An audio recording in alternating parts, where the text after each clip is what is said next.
in just 2 hours. We're going to tell the whole story, from the Big Bang to the present day.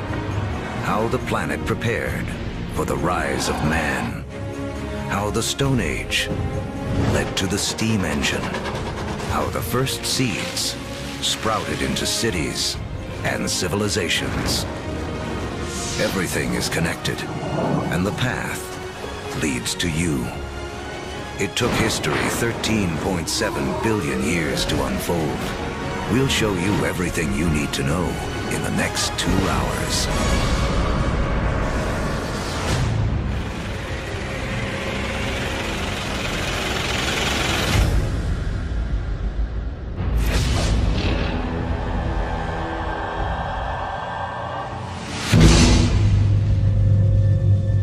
This is our infant universe.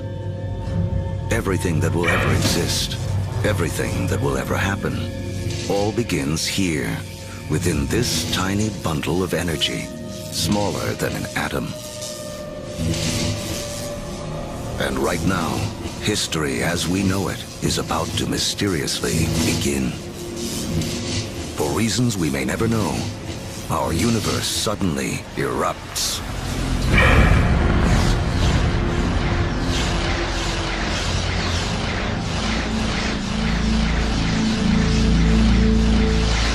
In a millionth of a millionth of a millionth of a millionth of a millionth of a millionth of a second, it went from a size smaller than an atom to bigger than a galaxy. Whoosh! What you're seeing is energy, and it's one key to understanding everything that will unfold in the next 2 hours. Within a fraction of a second, the Big Bang creates all the energy that will ever exist. All the energy that will power the stars, that will fuel anything that ever lives. All the energy that you will ever consume dates back to the beginning of time. When you put gas into your car, you're tapping energy that was created during the Big Bang. You're tapping the energy of the universe itself.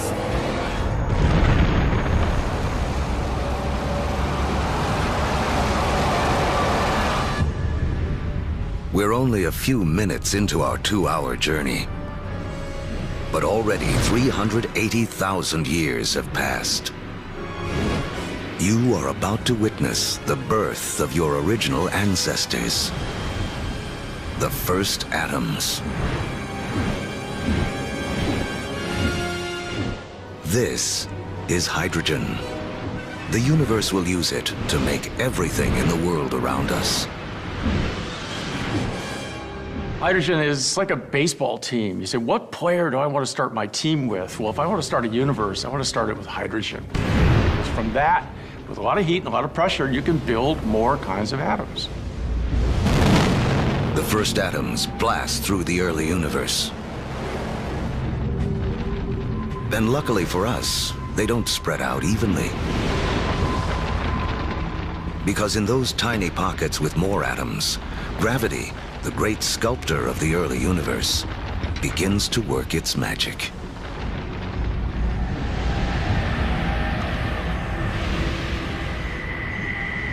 The first galaxies are beginning to form, revealing a timeless secret of the universe.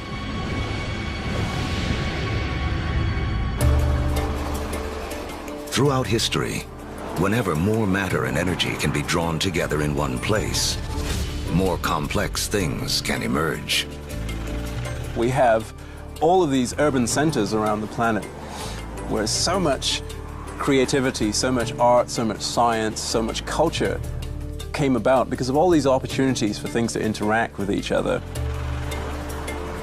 Really, in a sense, where there is stuff, new stuff can develop, and where there isn't anything, nothing much can develop.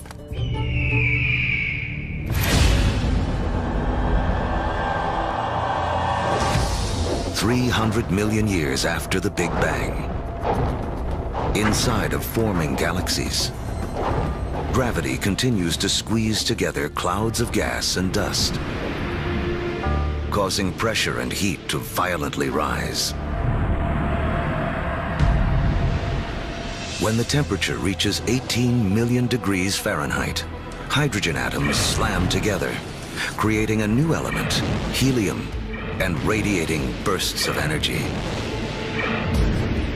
The first stars are born. Suddenly, there were these new beacons of light shining forth, pouring energy into the universe. Let there be light.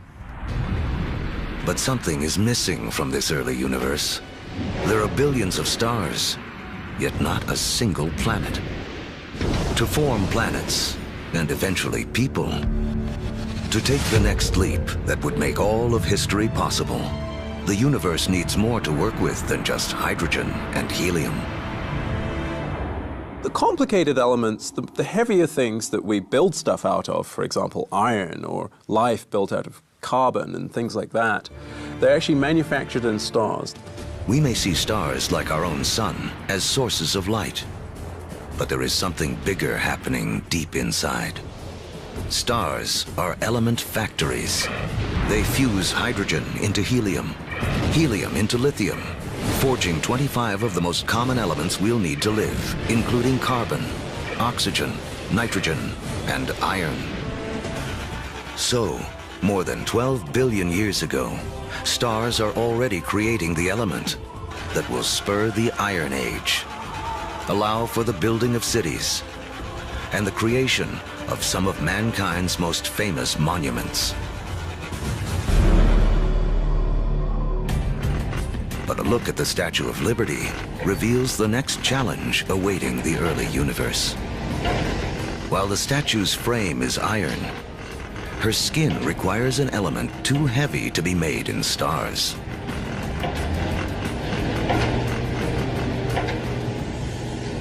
For Lady Liberty to have material for her skin,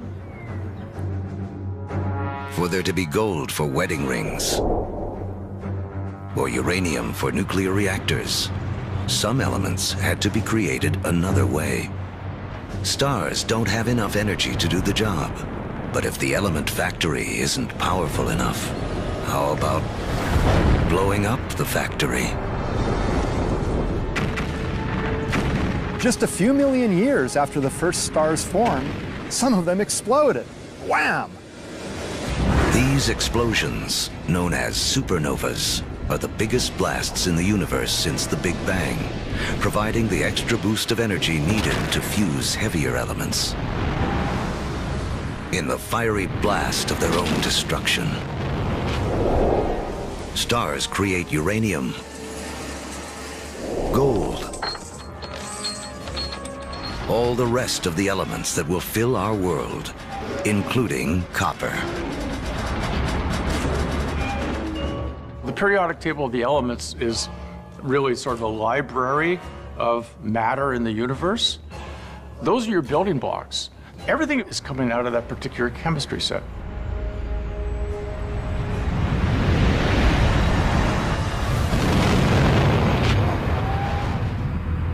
Supernovas are absolutely necessary for us to be here. You know, we have iron in our blood. We have little bits of old supernova, therefore, just floating around through us. We are all stardust.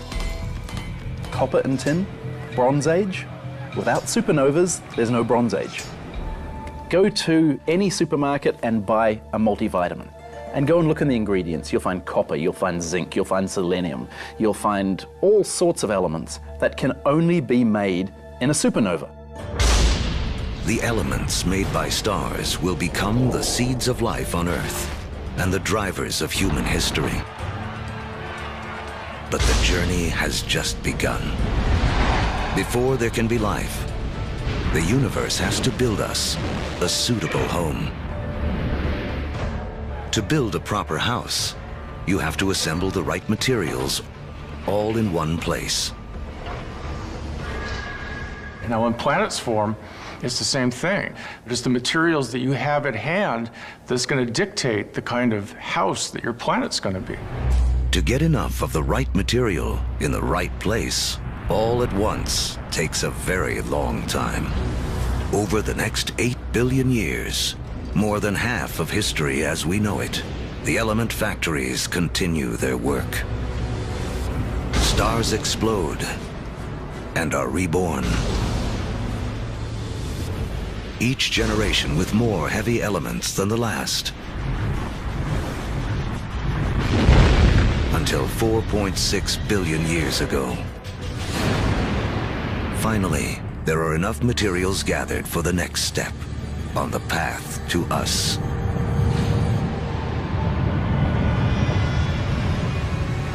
A new star is born. This is our sun. It's so massive that it's gathered up 99.9% of the gas and dust in the solar system. But there's still just enough left behind for gravity to build some other things. Like planets. The third one out from this star will be our home. By the time Earth emerges, just over 4.5 billion years ago, 2/3 of the history of the universe has already passed. The first sunrises sweep across a foreboding alien planet. A world spinning so rapidly that a day lasts only 6 hours. When you go back to the early Earth, right after the planet formed, you really have to think of the Earth as another planet. The sun would have looked out over a hellacious scene of just molten lava. In places, you would see rafts of black volcanic rock. Within the liquefied rock, the elements are all in a jumble. Something has to bring order out of this chaos. And once again, that something is gravity. Lighter material drifts toward the surface and forms a solid crust,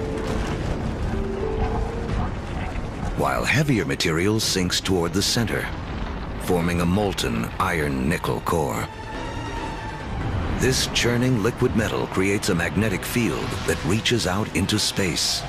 Like a force field, it will protect our future home from the sun's deadly charged particles. Soon, this magnetic field will allow for life to grow, and later guide the explorers who will connect two halves of the world. But for all this to unfold, the Earth will need a critical partner.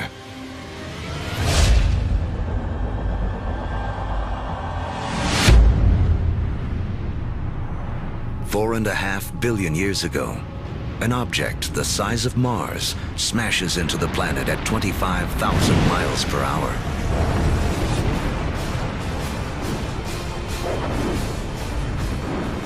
Earth swallows up much of the impactor.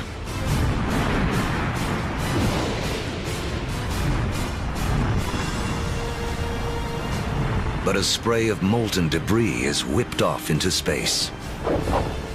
Within as little as a year, gravity gathers this debris into a secondary sphere in orbit around the Earth, where it has been ever since.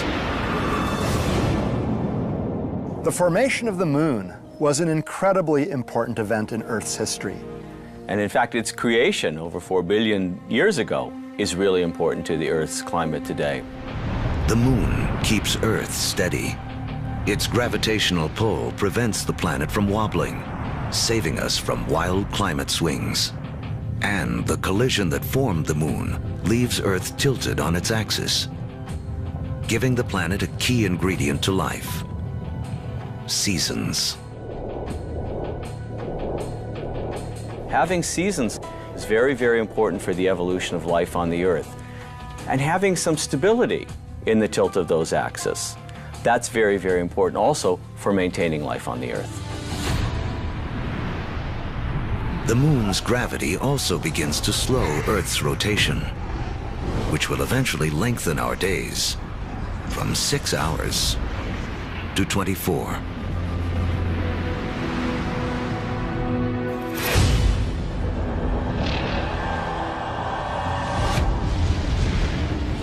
4.4 billion years ago. It's too hot on Earth for liquid water to exist, but there's water vapor, steam in the atmosphere. The trick is how to get it out of the sky onto any world where you hope to have life. A little rain must fall.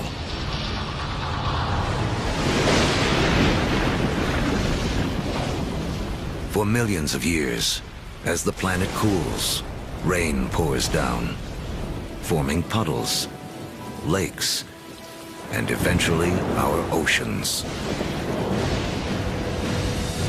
By 3.8 billion years ago, our planet has a moon and permanent oceans. But it hardly resembles the place we now call home. To become the stage for all of human history, Earth needs an oxygen-rich atmosphere, fertile continents for people to discover and develop. Who will create our modern world? There's 1 trillion of them crawling on your skin right now.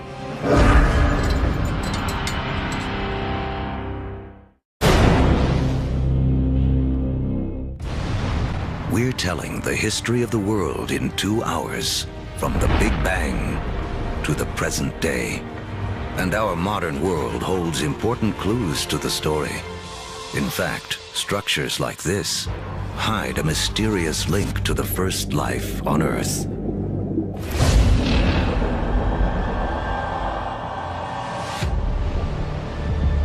$3.8 billion years ago,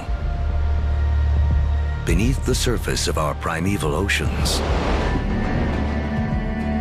a revolution is taking place.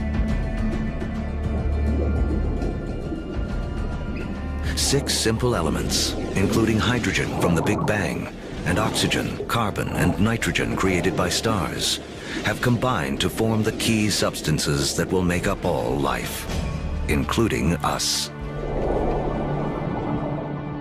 The most spectacular is DNA. Within its spirals hide the secret codes of life. 700,000 years after the planet first formed, life on Earth begins. We stand not on the shoulders of giants, but of tiny organisms, bacteria. We're very egocentric. We think that we animals run the world, but in fact, we are very late entrants. It was an empire of bacteria long before animals. Animals come along, and we like to think that we wiped out that empire. Well, we would be dead if we wiped out that empire. I have within me an entire zoo of bacteria. In fact, each one of us has more bacteria living in our bodies than there are people on the planet. For billions of years, microbes like these will have Earth to themselves. Like our infant universe, the first life is small, simple, and full of possibilities. The secret of how it explodes into all the incredible forms we see today, including us, goes back to the beginning of time. As we've seen, all the energy that will ever exist was created in the Big Bang. All creatures need to grab their share of this energy to survive. The more we harness, the more efficiently we use it, the more complex we can become. And almost all of our share of the Big Bang's energy is beamed to us by the sun. 2.5 billion years ago, some very special bacteria figure out how to consume the sun's energy to live. In doing this, they also create the most important waste product in the history of the world: oxygen. Soon, oxygen will remake our world. But first, it has another important job to do. Earth's ancient seas are full of iron particles, and everyone knows what happens when oxygen meets iron. Here I'm a little bacterium, I've produced this oxygen molecule, and here's a big piece of iron clump, I rust it. This rusted iron collects on the seafloor. Billions of years later, these huge deposits will be raised up to become major sources of the world's iron and steel. It was these iron deposits that later on drove the Industrial Revolution. In this way, the Brooklyn Bridge and the other early landmarks of the Industrial Age are a direct link to some of the first life forms on Earth. Once there's no more iron left in the sea to rust, these ancient bacteria have a mission to complete. They create so much oxygen that it fills the oceans and escapes into the atmosphere. And from then on, we have a very different planet from all the other planets in the solar system. Now, life takes a giant leap. For the first time, some bacteria learn to live on oxygen. Every human breath is a ritual, 2.5 billion years old. Life tends to stick with what works, even over the course of billions of years. Oxygen is a game changer. By taming its power, life has found a better way to energize itself, 20 times more efficient than anything used on Earth before. What life does with all this new energy will be the story that leads to us.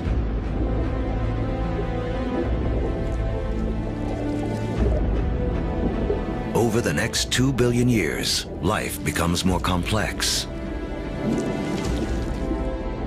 Skies become blue, and so do the oceans that reflect them. Large, solid continents appear. Earth is beginning to look more like the place we now call home.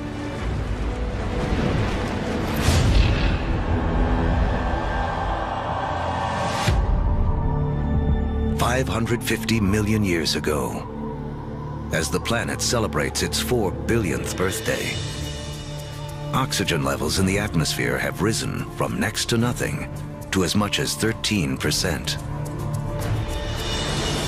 Take a deep breath, because life on Earth is about to go wild.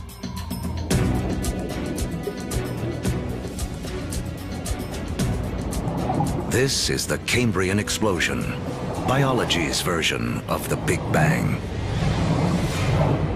Right after you have abundant oxygen, you get size and complexity, and oxygen lets you do that.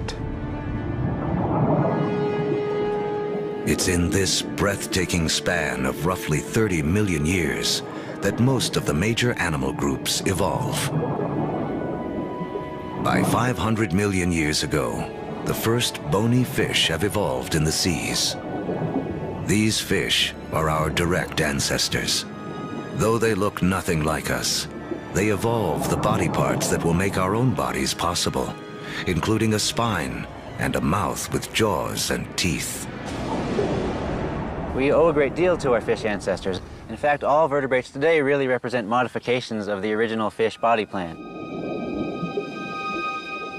For the first 4 billion years of Earth's history, plants and animals have stuck to the seas. But that all begins to change. With oxygen comes an ozone layer, protecting us from dangerous radiation. Plants make the move first.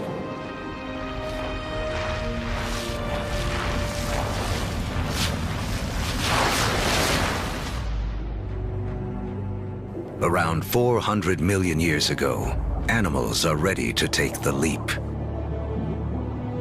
Among the first ashore are the amphibians, whose descendants will include us.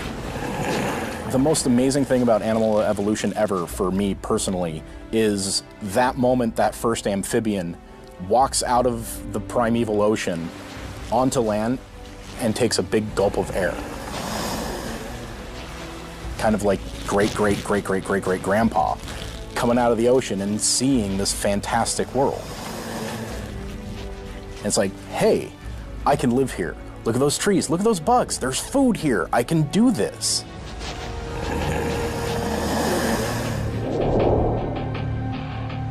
Eventually, humans will conquer every imaginable terrain. But before we can do that, our ancestors must first cut their final tie to the water. Mating season. Like modern frogs, they have jelly-like eggs that would dry out on land. But some amphibians eventually solve the problem. They evolve a new form of egg, with a shell that keeps the moisture in.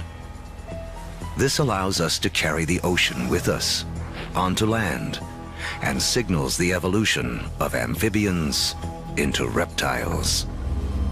You could be 300, 400, 500, 1,000 miles away from water and still have the water in that egg in order to birth.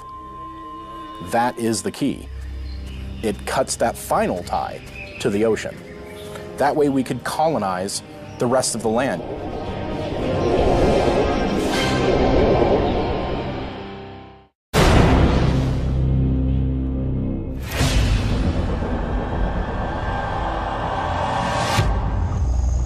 $300 million years ago, life flourishes in massive tropical swamps where planet Earth is cooking up a surprise.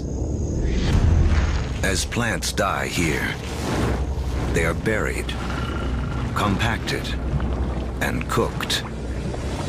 Energy created in the Big Bang and radiated by the sun to plants on Earth is now locked away underground as coal, a gift to be opened by human beings millions of years in the future.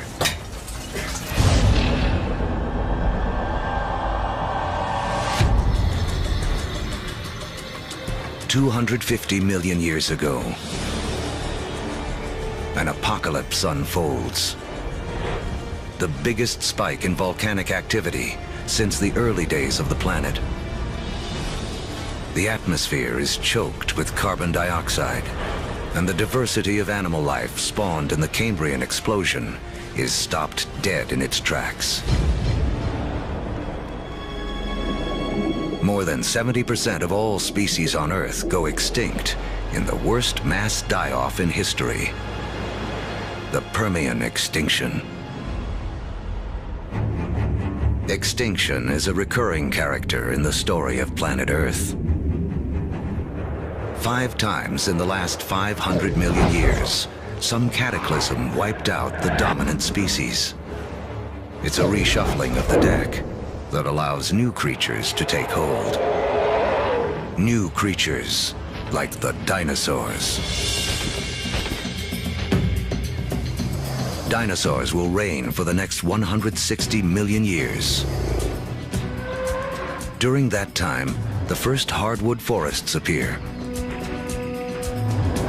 And after more than 4 billion years, the moon's gravity finally settles Earth into a 24-hour day. At the start of the dinosaur era, the continents are clustered together into a single landmass we call Pangaea. But now, they start to break apart. Africa separates from South America. The vast Atlantic Ocean opens up, creating what will become one of the defining barriers of human history, the gulf between the old and new worlds. The undisputed stars of the dinosaur era are animals like Triceratops and T-Rex. But there are some important creatures scurrying around their feet. If we were to trace our lineage back far enough, we would come to really small shrew-like mammals surrounded by these titans of reptile life. During that time, mammals, we were living on the fringes. We were maybe stealing dinosaur eggs, maybe just eking out an existence. So the dinosaurs kind of held us back. The biggest headline of the history of dinosaurs, which is 160 million years, is that we lost. Mammals lost. We couldn't get much bigger than a small cat. For 160 million years, all the medium-sized, medium-big, big, gigantic, and stupendous animals were dinosaurs. For that whole time. They beat us fair and square. But the deck is about to be reshuffled.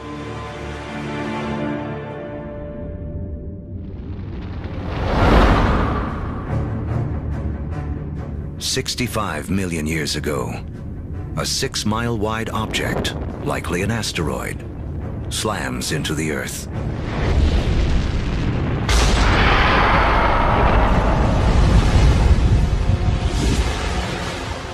A dust cloud blocks out the sun. Temperatures plummet. Every creature on land weighing over 50 pounds goes extinct. The reign of the dinosaurs is over. The greatest gift that the dinosaurs ever gave us was dying. When they went extinct, it gave the mammals time to rise. It doesn't take long after the disappearance of the dinosaurs for the first true primates to appear. Like their later versions, including us, these mammals have evolved forward-facing eyes, allowing for accurate depth perception and flexible hands with 5 digits.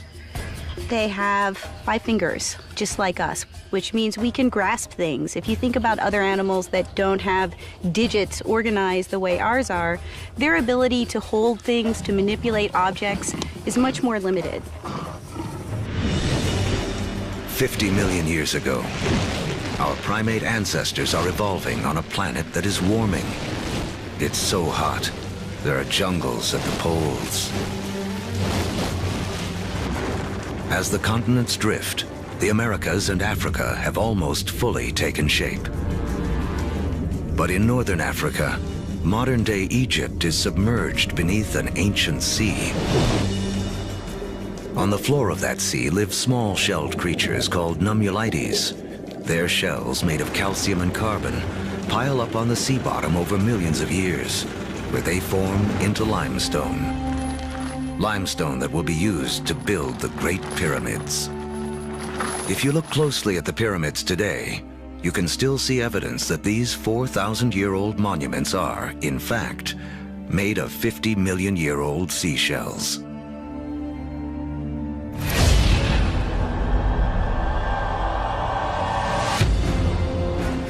By 10 million years ago, Earth is morphing into a world most of us would recognize. The Colorado River is carving out the Grand Canyon. Mountain ranges like the Himalayas have arisen. They're so tall, they disrupt weather patterns, setting the stage for a colder planet. The Isthmus of Panama emerges to connect North and South America, cleaving the connection between the Atlantic and the Pacific, disrupting ocean currents and tipping the world even more towards an ice age.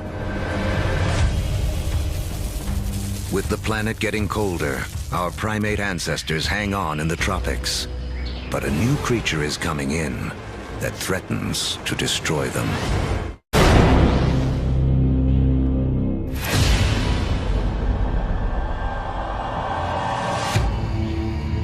"7 million years ago, our primate ancestors lived safely in the trees. But their neighborhood is about to be invaded. This newcomer will have as profound an effect on human history as any other living thing on Earth. It seems almost impossible to believe, but one of the most important things that will lead to the emergence of us is the emergence of grass. The grasslands appear almost simultaneously around the world. We get the African savannas. We get the Eurasian steppelands. We get the North American prairies. We get the great grasslands of Argentina, appearing simultaneously around the world. In Eastern Africa, Grasslands invade the traditional woodland habitat of our ape ancestors. With fewer trees and greater gaps between them, our ancestors have to adapt. Apes would notice that there's more and more apes in the same tree and less food, increasing incentives for apes to go from one patch of food to a different one separated by grasslands. Now, one way to do it is to run like hell. The other way to do it is to extend one's food sources into the grasslands and seek out the foods that are available there. And so, some apes make the move down into this stark new habitat. It's a landscape better suited to primates that can walk on two legs, keeping their heads up above the tall grasses to watch for predators. Standing on 2 feet is a revolutionary advance because it frees up our hands. Hands we will need to shape human history.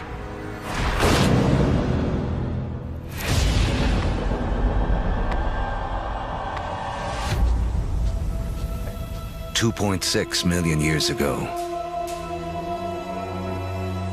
early proto-humans, or hominids, walk an Earth whose rocks are loaded with the element silicon. Created in the cores of stars billions of years before, silicon is the second most abundant element in Earth's crust. One of its chemical quirks is the ability to bond with oxygen to form crystals that combine into solid rocks. Rocks that can be chipped and shaped without shattering. Hominids started doing this 2.6 million years ago, breaking cryptocrystalline silicates to make sharp edges, and the people use them for millions, literally 2.6 million years. Simply having a modified stone with a sharp edge on it, now suddenly you have a hammer. You have a crude cutting edge. A simple modified stone means a human can suddenly do 1,000 more things than we could do previously.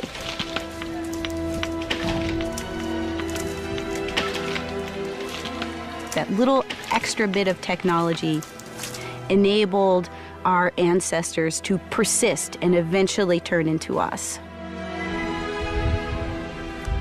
Silicon launches the first technological revolution, the Stone Age. Millions of years after it powers our first handheld devices, another chemical quirk of silicon will make it the height of technology once again. The next leap towards becoming truly human relies on a little-known secret of our home planet. In the known universe, it turns out Earth may have a rare and special power.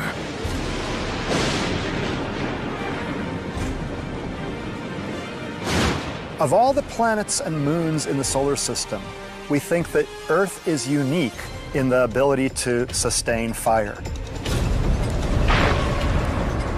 Other planets and moons have lightning and lava. But only on Earth do we have the two critical things we need for fire to burn.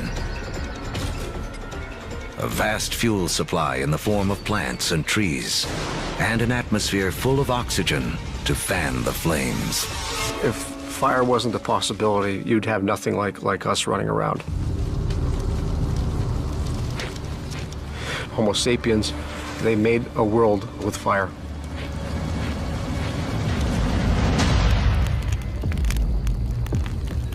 Our ancestors have fire firmly under control by 800,000 years ago. It's a skill that connects us back to the very beginning. Remember that all energy was created in the Big Bang, and all life is in a competition for our share of this energy. Using fire to cook is like having an external stomach to break down foods, releasing more calories, giving us more energy, which in turn allows us to support bigger brains. Fire is also the ultimate gateway technology. We will soon use it to turn clay into pottery, metal into weapons, water into steam power. If you don't have fire, you can't have the internal combustion engine. No fire, no metal. No fire, no rubber. It's a technology that opens a world of possibilities for creatures that know how to use it.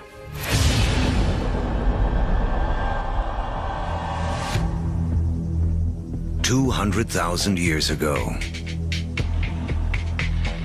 the modern human has fully taken shape.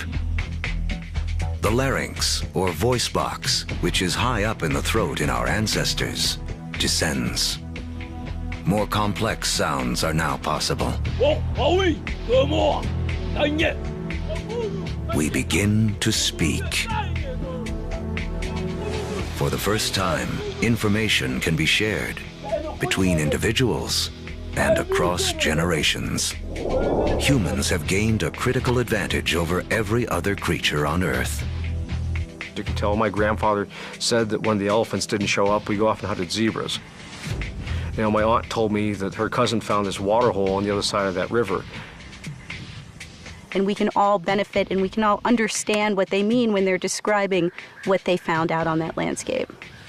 Language changes humans from being like standalone computers to being networked computers, where you can share information.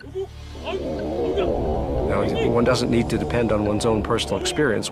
One can borrow the personal experience of anyone with whom one can communicate. That's a powerful advantage. No other creature has that. As a species, humans become exponentially smarter. The global game board has been set, and we are now ready to play. 100,000 years ago, man can move. We have agile hands and primitive tools. We can communicate and control fire. We are finally ready to expand out of our African home on a path millions of years in the making.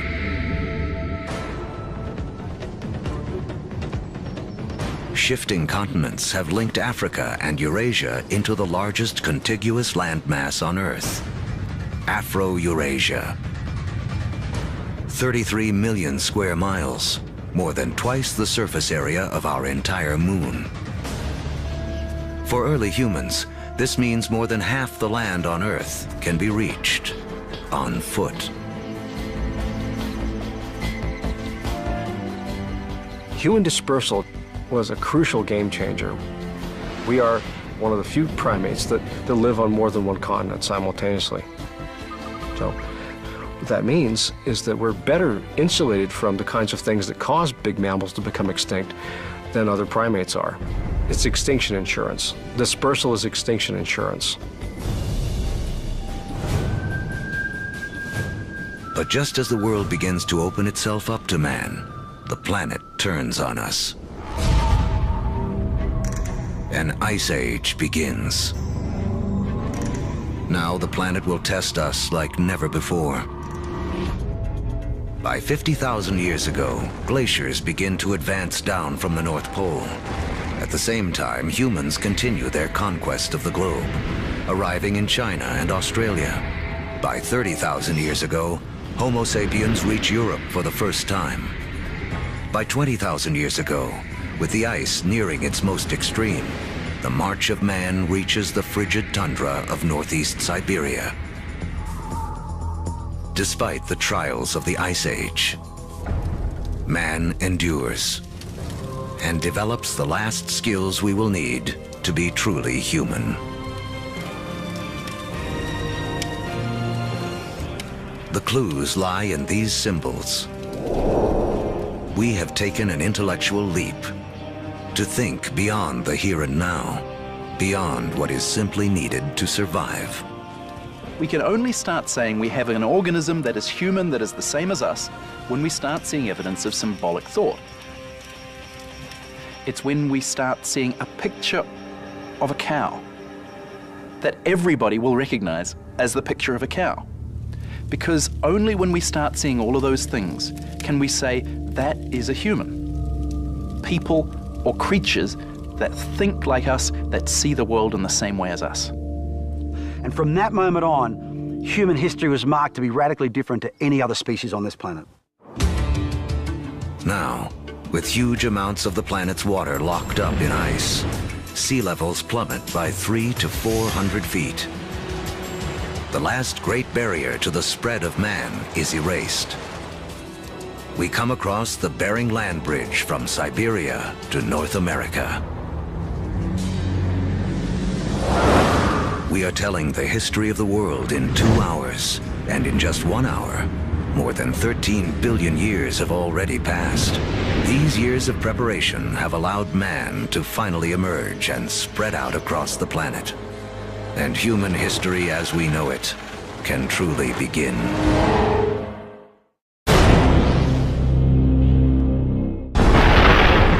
Our history of the world began with the beginning of time, the Big Bang. It has taken us on a journey of nearly 14 billion years. Now, as humans take center stage, it's important to remember just how small a slice of history we actually occupy. To make things simple, imagine compressing 14 billion years of history down to just 14 years. On this scale, the Earth would have existed only for the past 5 years. So that's about a third of the history of the universe. Large, complex creatures would have developed 7 months ago. On this scale, dinosaurs went extinct only about 3 weeks ago. The entire recorded history of humans would span only the last 3 minutes. Modern industrial societies, the Industrial Revolution effectively, 6 seconds ago. What this shows me is that we humans have been around for only a very brief instant in the recorded history of the universe. Mankind has waited billions of years for our brief instant to shine. As the stars and our evolving planet carried out the slow work of organizing the elements in a way that would make human history possible.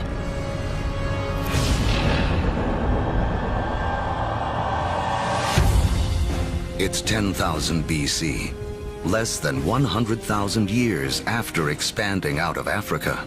Man has reached South America. Humans have met the adversity of the Ice Age head-on, and rather than die off, we have adapted, become even more intelligent. And now we have colonized the entire globe. From coast to mountaintop, from tundra to desert, humans are there. Our closest living ancestors, chimpanzees, live in the tropics. They only live in the tropics. Humans have managed to colonize the entire globe. Ice Age land bridges allowed man to spread around the world. But now the ice begins to melt, and sea levels rise again. Humans are trapped and separated in 2 vast and unconnected hemispheres. Each pocket of humanity left to make the best of what it has been given. As the glaciers recede, they carve out lakes, rivers, and bays. The map as we know it emerges. In Africa, increased rainfall causes Lake Victoria and Lake Albert to overflow and form Egypt's Nile River. In Eurasia, other rivers emerge. The Tigris and Euphrates in Mesopotamia, modern-day Iraq. The Indus in modern-day Pakistan, and China's Yellow and Yangtze.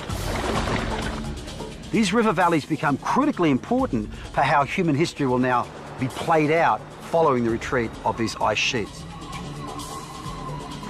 These are the river valleys whose waters and fertile soils will allow the first seeds of civilization to be planted. With temperatures warming after the Ice Age, plants and animals are more plentiful, and man can finally choose to stop moving. Permanent settlements begin. populations grow.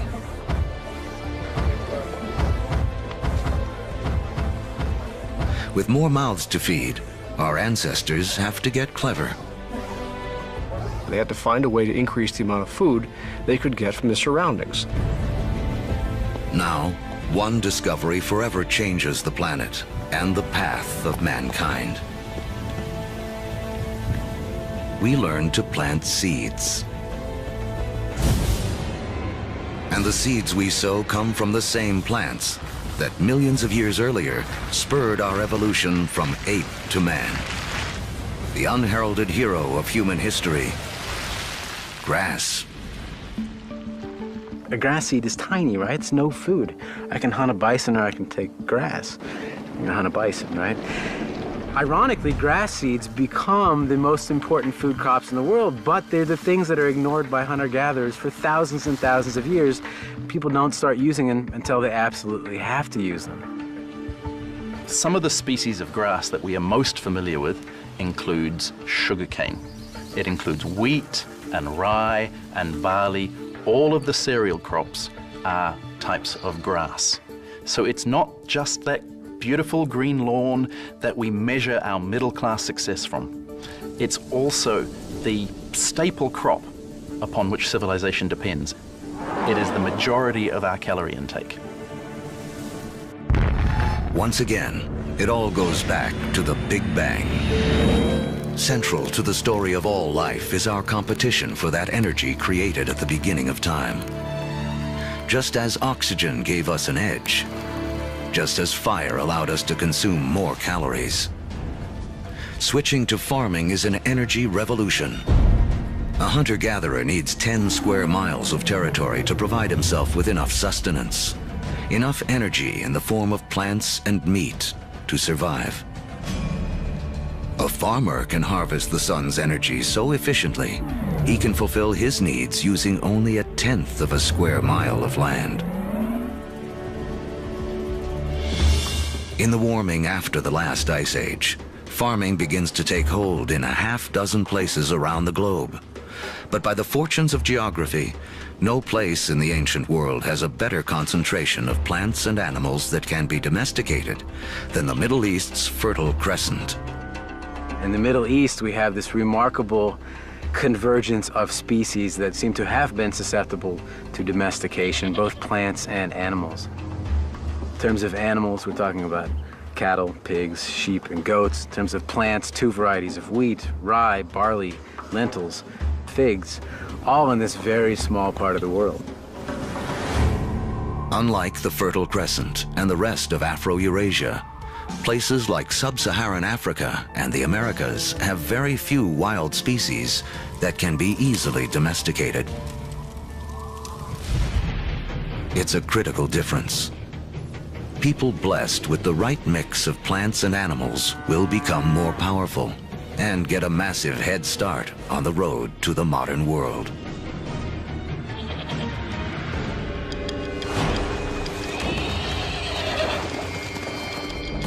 One animal that gives any human who can tame it an almost unbeatable edge is the horse. It's a little-known fact that although horses first evolved in the Americas, they died out there along with many other large mammals around 10,000 BC. There were at least 3 species of Ice Age horses in North America, maybe more. Some as small as ponies, some as big as Clydesdales. And they had evolved in North America for 40 million years. They're part of the whole history, and then they're gone. They're gone. These powerful potential allies disappear before they can be used by the first North Americans. Fortunately, before that happened, large numbers of horses escaped back across the Bering Strait land bridge and spread out across the great grasslands, the steppe lands of Central Eurasia. A narrow escape that had a profound effect on human history.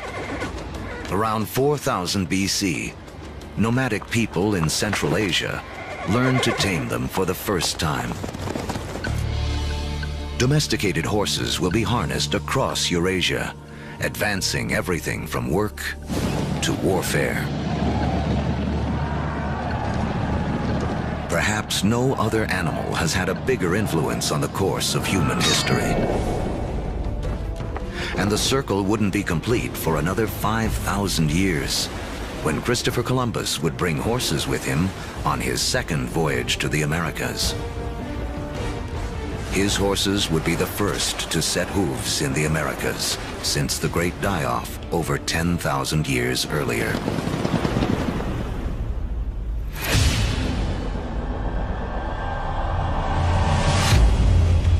"6,000 years ago, domestication of animals and plants sets the stage for the next phase of human history.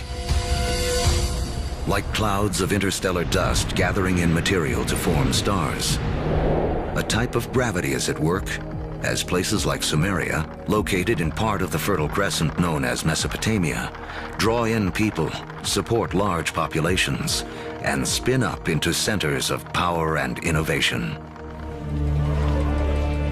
By 3000 BC, some of these Sumerian settlements can truly be called our first cities.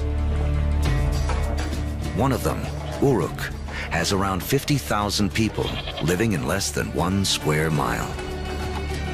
A population density that rivals modern-day New York City. Humans have become so efficient at deriving energy from domesticated food that this land area, which would have supported only a single hunter-gatherer, now can support thousands. But a change in diet also triggers a new dependence. Once you move to agriculture, you are depending for 80–90% of your calories on perhaps 1 or 2 species. In the case of the Middle East, wheat and barley. In the case of wheat and barley, they both ripen at about the same time. Humans have to gather the seeds at the same time. So now we have our food for the year that has arrived in one hit. It's like getting your salary paid once a year. You need to record it, you need to plan, because if inevitably your crop fails, you have famine, and you're not going to have another go for another 12 months.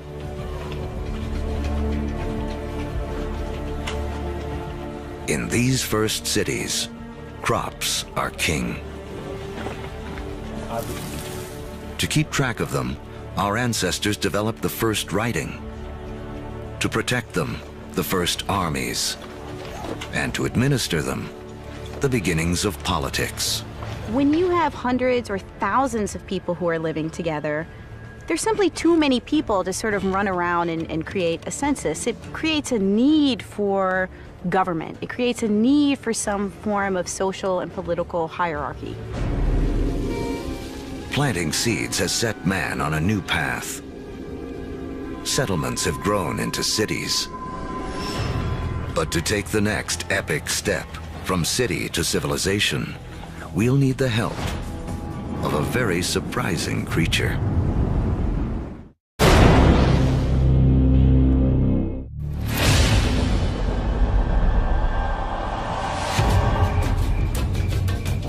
"5,000 years ago, after wandering the Earth for more than 100,000 years, mankind has begun to settle down.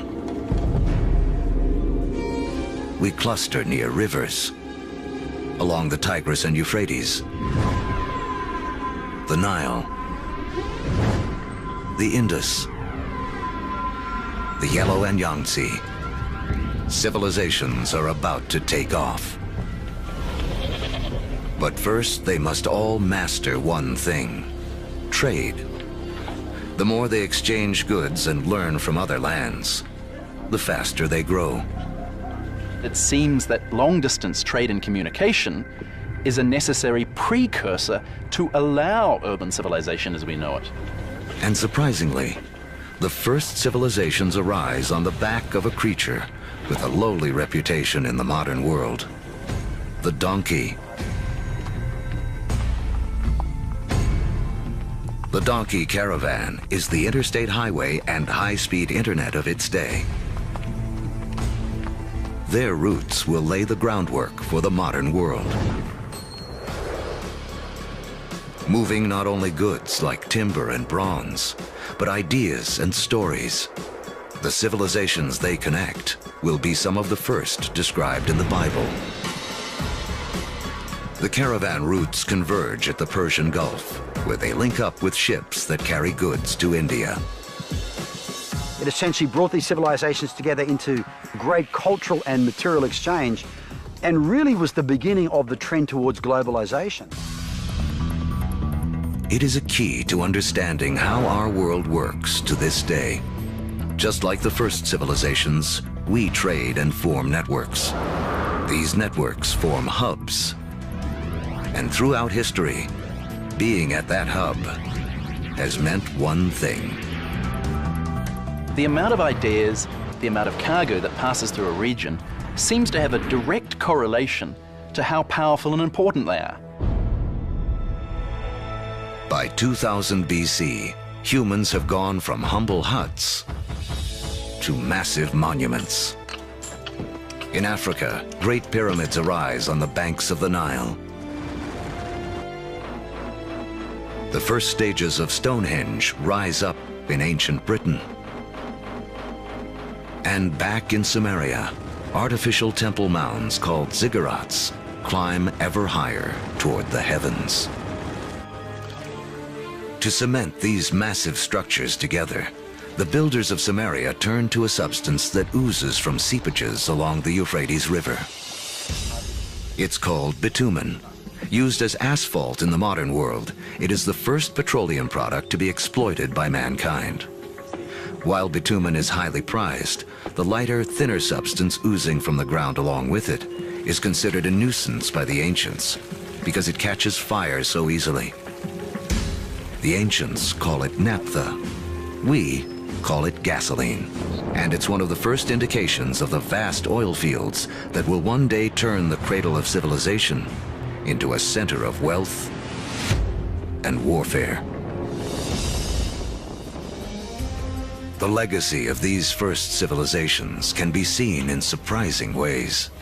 The Sumerian counting system was based on the number 12 rather than 10, which is why we divide our days into two 12-hour blocks, our hours into 60 minutes, and our minutes into 60 seconds. The Sumerians also likely invented the wheel, which eventually leads to another innovation that will change the course of man, the chariot. Thus bringing together the Sumerian invention of the wheel, right, with the domestication of the horse that had occurred amongst these nomadic peoples into this really formidable piece of military technology.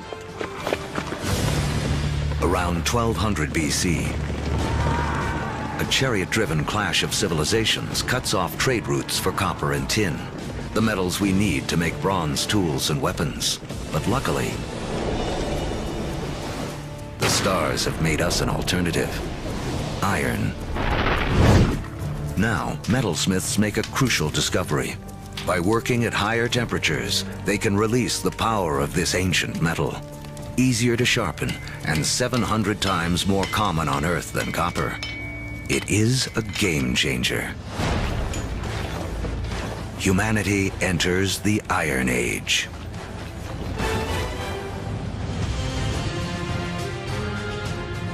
As we reach the first millennium BC, history has taken us on a wild ride. From the initial blast of the Big Bang to the formation of Earth and its first creatures, and the rise of man.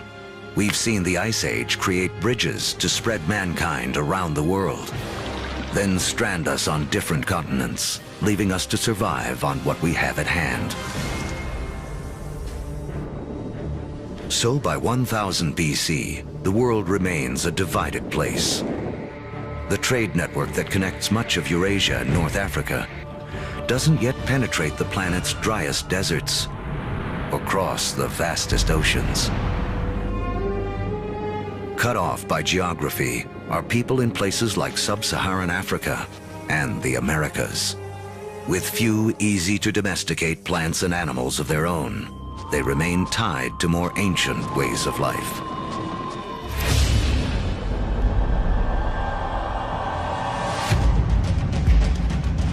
In 600 BC, the cavalry have arrived. humans ride into battle on horseback for the first time. We've seen that just taming a horse gives man a massive advantage. Now, pairing him with iron weapons makes him nearly unstoppable. These advances in technology, they don't just make a fighting ability possible. They make empires possible. And that is the story of the next several millennia. With new technology and improved logistics, empires spread, uniting massive land areas under a central control. As empires grow, so do new beliefs. One interesting phenomenon we see with the rise of these empires is this idea of monotheism, this idea of a universal God that develops over time, and it's just a phenomenon. Judaism emerges, from which we eventually get Christianity and Islam. Buddhism and Hinduism also arise. The 5 major religions today are all rooted in this remarkable era. Although empires spread, some great powers remain isolated. The rise of the Himalayas 50 million years earlier has left China cut off from trading with the rest of the world. But that is about to change. Around 100 BC, a Chinese emperor sends an envoy to the west in search of alliances. The routes he travels will become the Silk Roads, a massive trade network that connects China across Central Asia to the Roman Empire. China has joined the world. As far as we know, no Chinese trader ever met a Roman, no Roman ever met a Chinese trader, at least during this first period of the Silk Roads. But this vast trade then began to explode. Between about 100 BC and about 200 AD, we have 3 centuries of trade and cultural exchange on a level that has not been seen before in human history. But this new human network also unleashes hidden dangers.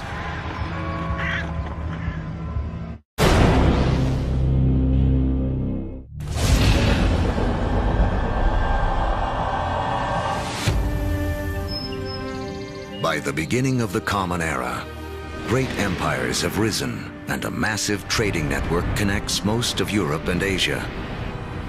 But the trade routes also carry an invisible threat. Disease. Massive epidemics that some blame for taking down both the Roman Empire and China's Han Dynasty.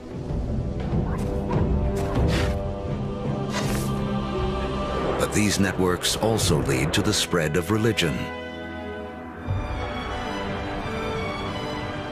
In 312 AD, the Roman Emperor Constantine converts to Christianity, paving the way for it to become the dominant religion of Europe and the West.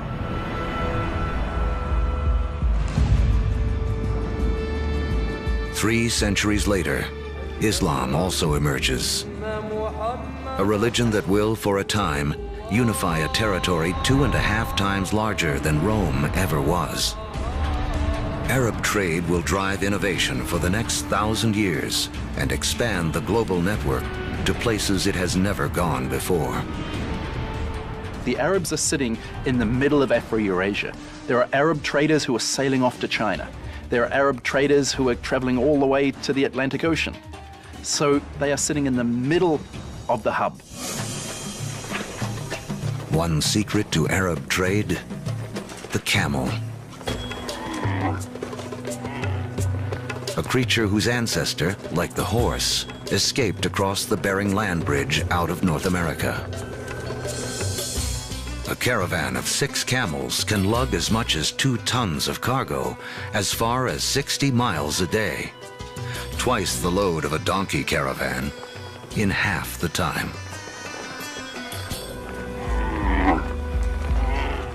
For the first time, camel caravans open up reliable trade routes across the formidable Sahara Desert, leading to the formation of the first states in West Africa. Arabic trade expands, moving salt from the Sahara to Rome, rice from Eastern Asia to India, the secrets of making paper out of China into Europe, and countless other inventions and ideas around the world. Where does our word for lemon come from? Where does our word for coffee come from? They're all Arabic, because the Arabs brought a huge number of food crops into Europe. Oranges, citrus crops, they come from South China. Yet they don't make it to the West until the Great Age of the Arabs. In Islamic North Africa, one Italian merchant named Leonardo Fibonacci becomes well-schooled in the ways of Arab traders. He picks up on a simple but ingenious counting system that originated in India but is used extensively in the Arab world. His writings will spread this knowledge to Europe and around the globe. With everyone counting the same way, business and trade will explode. And because of Fibonacci, people today still almost universally use the numbers known as Arabic numerals. But there is another idea Arab traders will spread, something even more influential. It originates in China around 800 AD. A Chinese alchemist in search of an elixir for long life instead stumbles upon chemistry that can bring sudden death. He combines carbon and sulfur with saltpeter, a compound made of potassium, nitrogen, and oxygen. Forged in the stars, these elements now come together to make gunpowder. The recipe for gunpowder eventually moves west across the Silk Roads to the Islamic world, where Muslim warriors use it to fire cannonballs at Christian crusaders.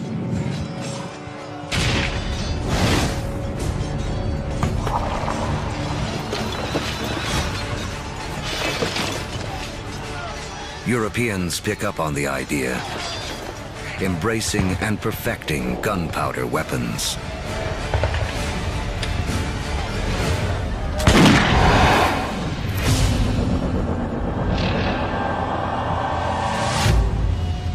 In 1492 AD.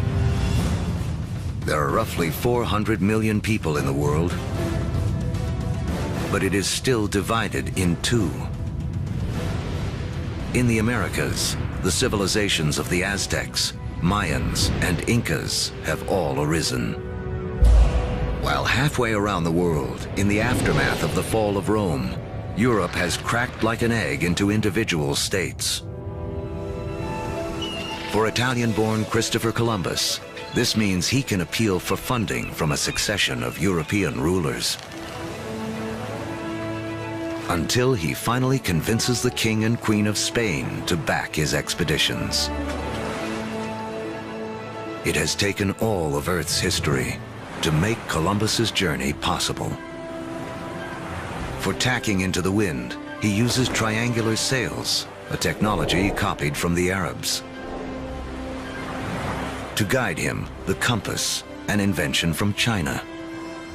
And guiding the needle, a magnetic field formed with the core of the planet itself. Although Columbus is looking for a new way to sail to India, what he does instead is finally and forever connect the two halves of the world. The voyage is not just significant in American history. As you'll see, it's a pivotal event in all of human history.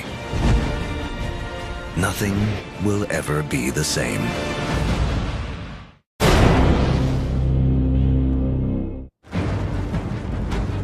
The end of the Ice Age marooned large pockets of humanity on separate sides of the globe for over 15,000 years.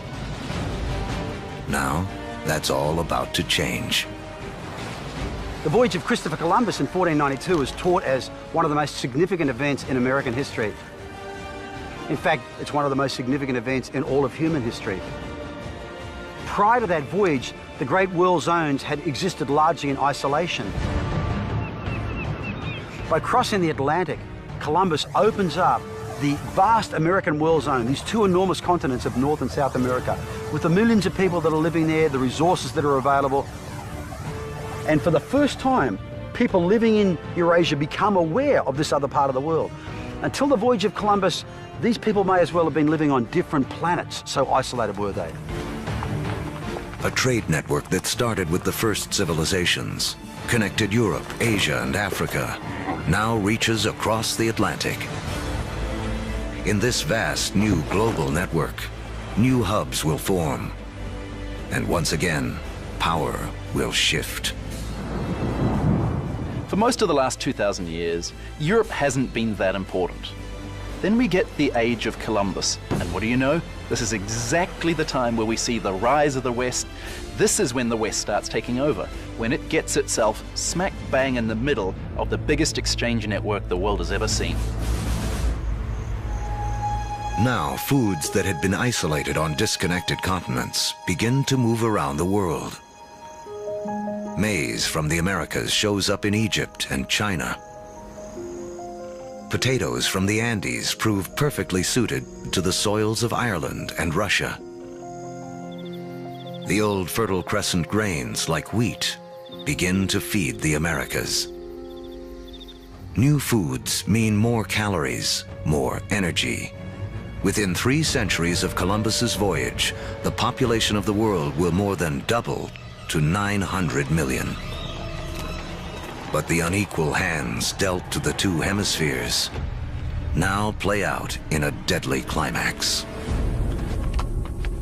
European conquistadors, inheritors of the agriculture and animals of the Fertile Crescent, and the trade spread along the vast networks of the Old World, come bearing guns, riding horses, and carrying infectious diseases. The result, slaughter. In the years following Columbus's first voyage, 95% of the native population in the Americas will die from European guns and germs.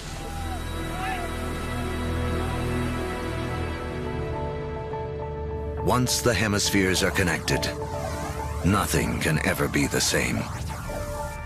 Take the incredible story of sugar. Chemically, it's the only source of fuel for our brains, a substance we are programmed to crave. Raw sugar comes mostly from sugar cane. Once again, a grass will play a central role in the story of mankind. First cultivated more than 6,000 years ago in Asia, Europeans discovered sugar in the Middle East during the Crusades and carried it home. Europe was hooked. But there's virtually nowhere in Europe where sugar can grow. Then we have Christopher Columbus and the discovery of the New World. And the Spanish conquistadors, yes, they initially are very interested in the gold and the silver, but really, they just want to make it rich. They don't care how they're going to make it rich. And once the gold and the silver has been looted, the next step is to open sugar plantations. The Spanish themselves don't want to work in the sugar plantations. They start looking around for a new labor force. And over on the other side of the Atlantic, there is a place where they can buy slaves. And if we look at the history of slavery, the #1 destination of slaves from Africa are sugar plantations. So the history of sugar shapes the development of history through the Middle East, through the Crusades, through the conquest of Mesoamerica, and even the history of slavery from Africa to the Americas.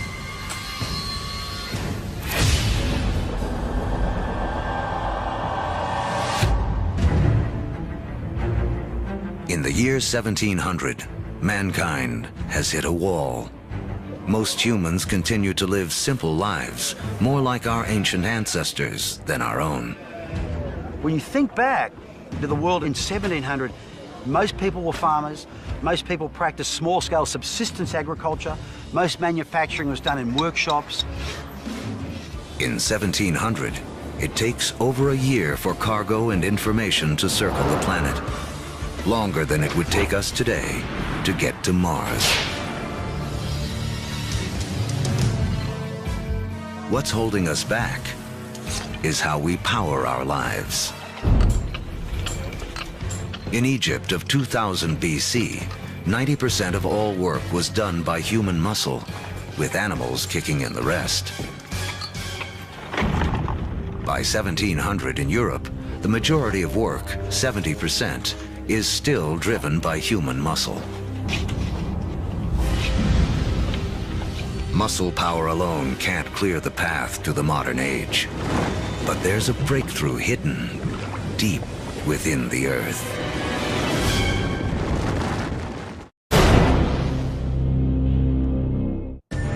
As our history of the world in 2 hours races towards a close, mankind has hit a wall. Human progress is stalled by the limits of our muscle. To break through, we'll need a new way to power our lives and the entire history of the world. Remember that billions of years ago, iron from exploding stars was gathered up into planet Earth during its formation. Thousands of years ago, man started using this iron for tools and weapons. To keep our forges burning, we began cutting down our forests. Now, 300 years ago in Britain, iron is in high demand, and the trees are running out. The British need a new source of fuel, and thanks to the decayed remains of ancient ferns, they have one. Coal. But coal itself won't power mankind into the modern world. There's one more fateful twist in the story. As the quest for coal takes miners ever deeper into the ground, water begins flooding the tunnels. To pump out the water, a new invention is needed. In 1712, Thomas Newcomen produces a pump powered by burning coal and driven by steam. Newcomen's machine is the first practical steam engine. It is this combination, energy and engine, fuel and machine, that will free man from the limits of his own muscle and change the world. The Industrial Revolution begins.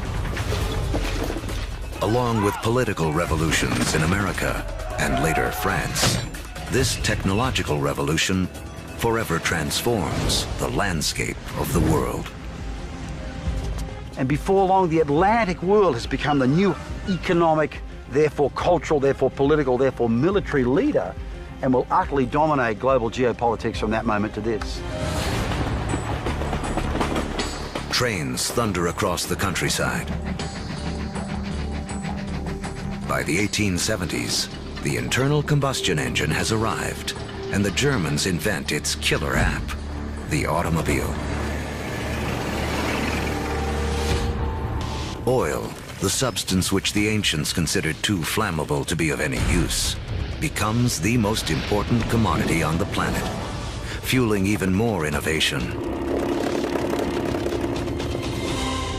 The telegraph and telephone move messages at lightning speed.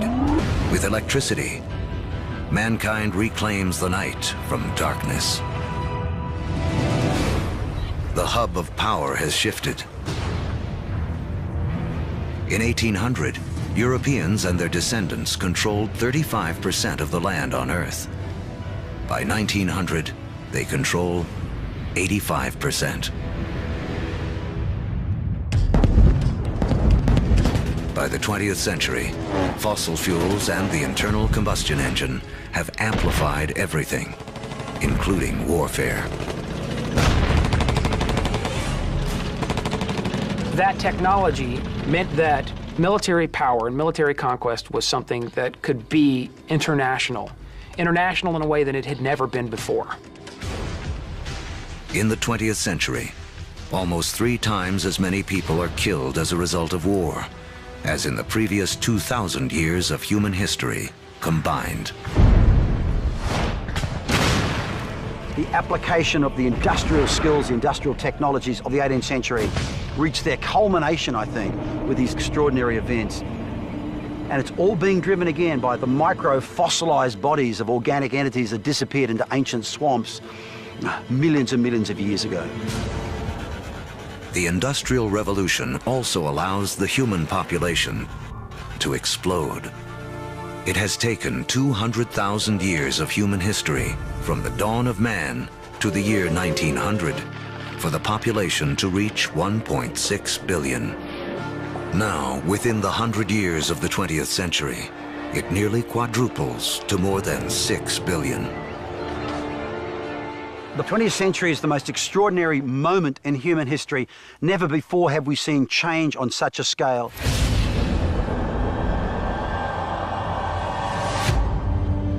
Today, humans number close to 7 billion. We are the dominant players on the planet. We have learned to harness 50,000 times more energy than our ancestors just 10,000 years ago. This energy drives our fast-paced lives and a literal World Wide Web, a network that, as we have seen, has been in the making for as long as humans have walked the Earth. Our 2-hour story is coming to an end. A story that really began 14 billion years ago with a tiny universe where everything was all in one place. Then the Big Bang. All the energy that has ever existed created in an instant. Gravity sculpted our universe. For billions of years, stars and supernovas created all the elements we would eventually need. Then an extreme Earth took shape and settled into just the right conditions to support life. As the planet evolved, life competed for energy and grew more and more complex.